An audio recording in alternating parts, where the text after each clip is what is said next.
Un crash au Népal, c'est malheureusement pas la première fois que nous en parlons sur notre chaîne. Rappelez-vous, Yeti Airlines, c'était début 2023, c'était à Pokhara, là où il se passe beaucoup de tourisme pour monter et faire le tour de l'Everest. Et il y avait eu 72 morts à cause d'un problème au niveau de l'équipage, au niveau du personnel navigant technique, d'un pilote de la place droite, l'instructeur, qui a passé les hélices en drapeau plutôt que de sortir des volets. C'est une faute majeure qui n'a pas pardonné et ils n'ont pas pu récupérer. L'avion a décroché et s'est écrasé. Rappelez-vous, ça avait été filmé en direct par des passagers. Le Népal, grand pays touristique, grand pays, 8 des 10 plus hauts sommets au monde y sont situés. On est néanmoins sur un petit pays de 147 000 km² et qui fait en gros 800 km de long sur 200 km de large. Et il prend, grosso modo, un tiers de la chaîne de l'Himalaya qui fait quand même 2500 km. Et vous vous retrouvez avec ce pays bloqué dans cette zone de collision qui a la chance d'avoir 5 climats car bien, vous retrouvez de 800 mètres à 4000 mètres d'altitude pour le gros de la population qui vit là-bas. Et le gros pôle urbain, c'est la capitale, Katmandou. Au dernier recensement, 850 000 habitants juste pour la ville, plusieurs millions pour la zone d'agglomération, 106 000 foyers. Et ce qui est intéressant, c'est de voir l'augmentation depuis 50 ans. Il y a une cinquantaine d'années, il n'y avait que 150 000 personnes à Katmandou. Vous êtes à 1400 mètres d'altitude, donc 4600 pieds, ce qui va avoir un impact sur la densité de l'air et sur les performances de vos avions.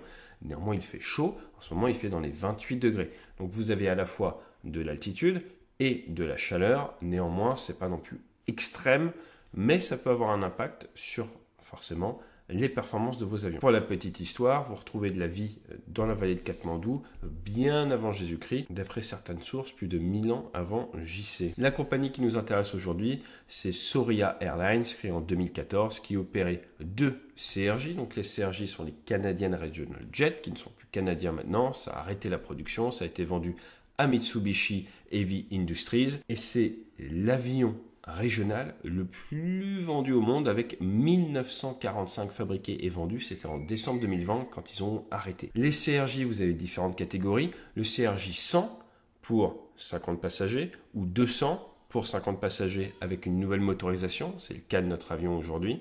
Et vous avez après les CRJ 700 pour 78 passagers, 7-7, 900 pour 90 passagers, 9-9 et 1000 pour 104 passagers, 100. Vous êtes sur un avion qui pèse dans les 24 tonnes au décollage à la masse max. C'est en gros le poids d'un Rafale qui va pouvoir croiser entre Mach 0,7 et Mach 0,8. C'est beaucoup moins qu'un Rafale, mais ce n'est pas ce qu'on lui demande. Et qui va pouvoir parcourir 2500 à 3000 km. Donc c'est parfait pour faire d'un point à un autre d'un pays. Et c'est pas mal pour le Népal. Le Népal qui est plutôt habitué souvent à avoir des turbopropres.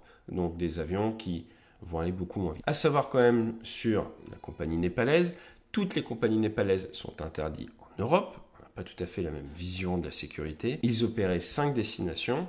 C'était le premier opérateur, comme je l'ai dit, de CRJ au Népal.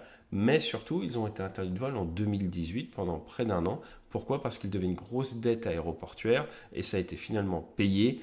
En mars 2019, c'est 30 millions de roupies népalais et ils ont pu reprendre leur activité. Donc ils ont connu un arrêt d'activité, on va dire avant la période Covid. Ce que l'on sait à l'heure actuelle, c'est qu'il y avait 19 personnes dans l'aéronef, que seul le commandant de bord a survécu, que sur les 17 passagers, vous aviez des mécaniciens et du personnel, du staff de la compagnie, que c'était un vol, d'après les sources, d'un côté on nous dit que c'était un vol technique, de l'autre côté on nous dit que c'était un vol de liaison pour aller se poser à Pokhara, justement, Pokhara où il y avait eu le crash du Yeti Airlines, afin d'y faire une maintenance. À l'instant T, on est jeudi à 8h18, je n'ai pas l'information. Cela aura néanmoins son importance car d'un côté c'est un vol de liaison, de l'autre côté ça serait un vol technique pour des essais, c'est pas tout à fait la même chose. Et en Europe, c'est pas tout à fait le même cadre réglementaire.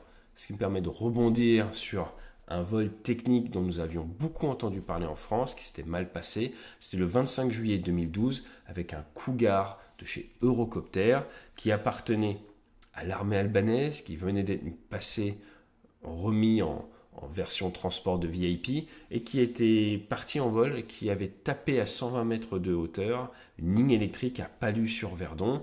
6 personnes étaient décédées, le pilote, des ingénieurs navigants, mais également 3 mécaniciens qui étaient en observateur, ce qui avait valu des poursuites judiciaires qui s'étaient finies sur un non-lieu, mais ce qui avait beaucoup interrogé dans l'industrie sur faut-il mettre que le strict minimum de personnel dans les vols techniques.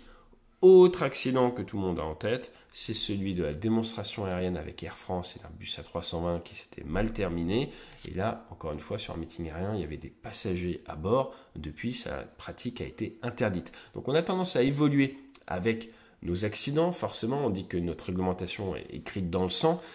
Pour ce qui est des vols techniques, l'aviation a appris que vol technique et passagers, c'est pas une situation d'avenir. Avant de rentrer dans l'analyse des images, grand rappel, c'est un vol non standard. L'équipage est habitué à faire du vol avec des passagers. Là, c'est un vol, j'ai envie de vous dire, maison. C'est un vol non standard. Ça va donc être facteur de stress et également plus accidentogène que d'habitude car vous êtes moins habitué et votre charge mentale risque d'être prise par autre chose.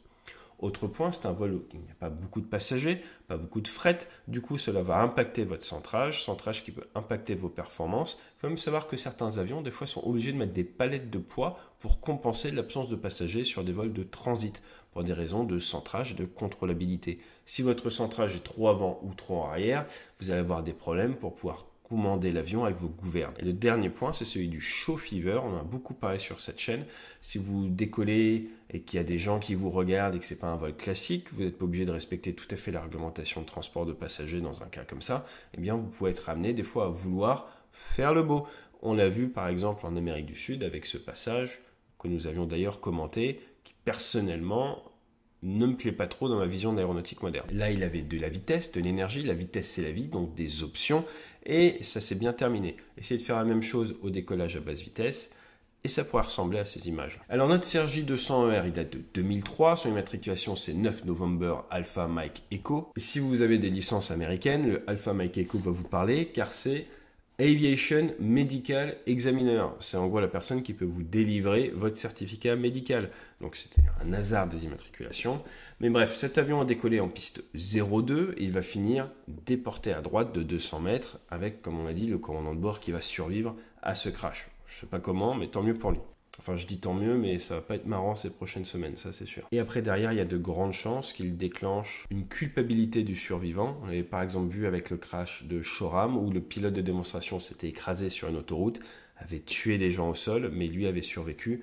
Derrière, c'était clairement horrible pour lui, plus les procès.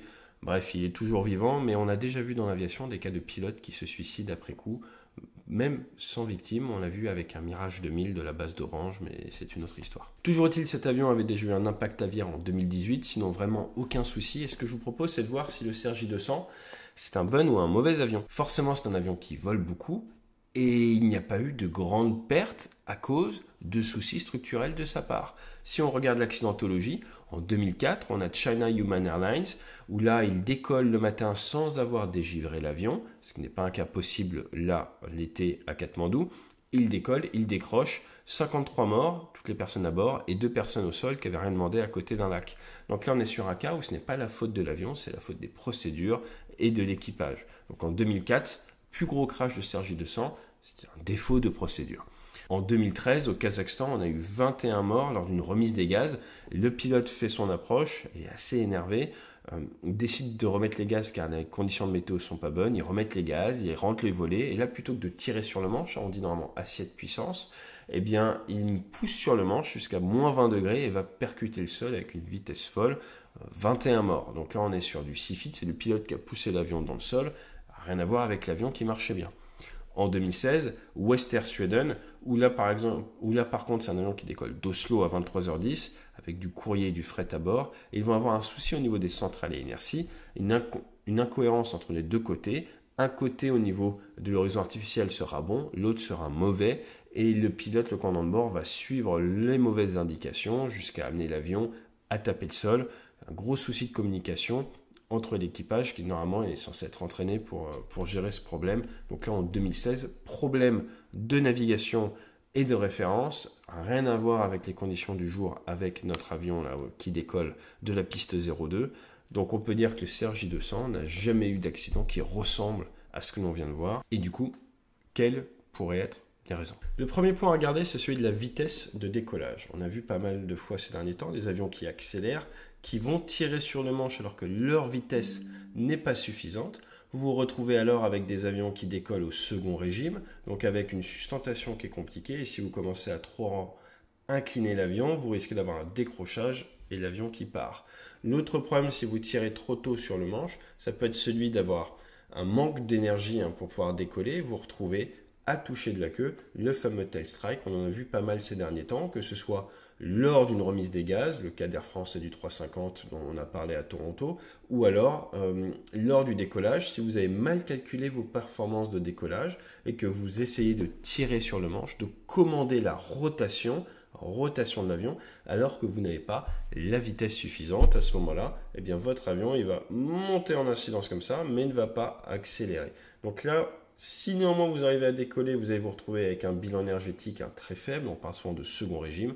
Le même cas que précédemment, si vous commencez à mettre trop d'ailerons à gauche à droite, ça crée de la traînée supplémentaire. Vous risquez d'avoir un décrochage et l'avion qui tombe. Donc il faudra regarder les paramètres de décollage, la puissance au décollage, la vitesse à laquelle a eu lieu la rotation, la vitesse à laquelle a eu lieu la montée initiale. Lors de cette phase, les avions de ligne sont susceptibles d'avoir un problème. Si vous avez perdu un moteur, je vous rappelle qu'un bimoteur, c'est un monomoteur surpuissant. Donc bien lancé, on vous retire un moteur, vous arrivez toujours à monter. Mais vous avez un petit danger qui est ce qu'on appelle la VMCA, la vitesse minimum de contrôle dans l'air. Donc si vous décollez et que je vous retire un moteur, vous allez vous retrouver à avoir ce moteur-là qui crée une certaine dissymétrie. Et pour maintenir la contrôlabilité de l'avion, il vous faut une certaine vitesse. Certaine vitesse qui, si vous ne l'avez pas, va vous amener à avoir l'avion qui va partir et que vous ne pourrez pas contrôler. Même si vous mettez le manche à fond. C'est le problème de la VMCA. Donc dans ce cas-là, la seule chose à faire, c'est réduire la puissance sur le moteur restant. Et si vous êtes très bas, ça va mal se passer. Donc comment est-ce qu'on évite de se retrouver avec ce problème-là? On ne va jamais en dessous de la VMCA quand on a les deux moteurs, mais encore plus si on perd un moteur. Maintenant, attention, il ne s'agit pas d'un Boeing, il ne s'agit pas d'un Airbus, il s'agit d'un Cergy qui a ses deux réacteurs à l'arrière, ce qui veut donc dire que le couple en cas de perte d'un moteur est moins fort et vous êtes donc moins sujet à ces problèmes de VMCA, c'est moins facteur. Plus vos moteurs sont éloignés l'un de l'autre, plus forcément la perte d'un moteur crée un couple plus fort avec le moteur restant. Donc c'est pour ça qu'il était important de spécifier que sur Cergy, vous avez moins de bras de levier en cas de panne d'un moteur, donc c'est moins gênant. Comme sur Rafale, on avait les deux moteurs très proches l'un de l'autre. Quand on perdait un moteur, même des fois, on ne s'en rendait pas forcément compte. L'autre point, ça peut être un souci de commande de vol. Vous décollez, les commandes de vol ne fonctionnent pas bien. Rappelez-vous le cas du YB-17, le prototype du B-17 qui avait décollé avec ses blocages commandes de vol. C'est d'ailleurs pour ça qu'on a inventé la checklist. Si vous ne pouvez pas bien contrôler l'avion, en tant que pilote, vous pouvez des fois essayer de pousser dissymétrique. Mais l'avantage que je vous ai dit juste avant sur la VMCA du Cergy peut se retourner contre vous, puisque là maintenant, vous ne pouvez pas vraiment gérer votre avion avec de la poussée dissymétrique, vu que vous ne disposez pas du levier nécessaire. Si vous variez la puissance à l'arrière, là, il ne va pas du tout se passer assez d'effet pour vous permettre de contrôler l'avion. Donc un souci de commande de vol peut être fatal. C'est pour ça qu'il y a de la redondance. Et le dernier point, c'est je décolle, j'ai des passagers à bord qui sont de ma compagnie, je ne suis pas soumis au cadre classique et il y a du monde qui regarde le décollage et là je veux battre des ailes pour faire coucou. Or, je suis un petit peu lent, il fait un petit peu chaud, on est un petit peu haut, j'y vais de manière un peu bourrine, j'y vais de manière tellement bourrine que ça crée de la traînée supplémentaire, que je me retrouve à avoir un décrochage au niveau d'une aile, décrochage de l'aile à basse altitude, je n'ai pas la puissance, la réserve d'énergie suffisante. Par réserve d'énergie, j'entends énergie potentielle de pesanteur, votre hauteur, et énergie cinétique, votre vitesse. C'est pour ça que je vous dis que le combat aérien, mais la vie de manière générale, c'est un combat d'énergie. Vous avez votre altitude, les hauteurs pour être précis, énergie potentielle de pesanteur. Si vous décrochez très haut, vous avez de la hauteur, vous récupérez. Énergie cinétique, la vitesse, et après l'énergie en réserve dans les ailes, votre carburant.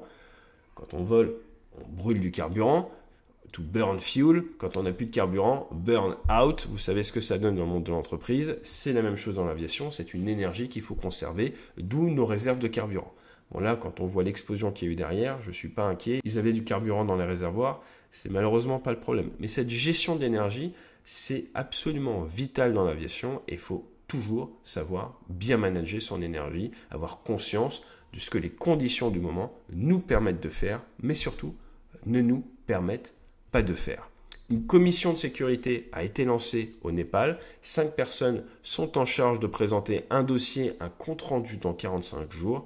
Laissez-nous un commentaire pour nous dire si ça vous intéresse qu'on revienne dessus dès que ça sera disponible, car il est possible, probable, j'ai envie de vous dire, que cette tragédie n'a pas encore livré tous ses secrets et qu'elle permettra de tirer la culture de la sécurité, la culture aéronautique vers le haut, si on sait apprendre de cet événement, si on prend le temps de débriefer, de se poser la question, de ne pas prendre l'équipage de haut et de se dire à sa place, peut-être que je m'aurais pu arriver à la même situation, qu'est-ce que je dois changer pour que ça n'arrive plus jamais et ne pas prendre les mêmes décisions si je suis mis dans la même position.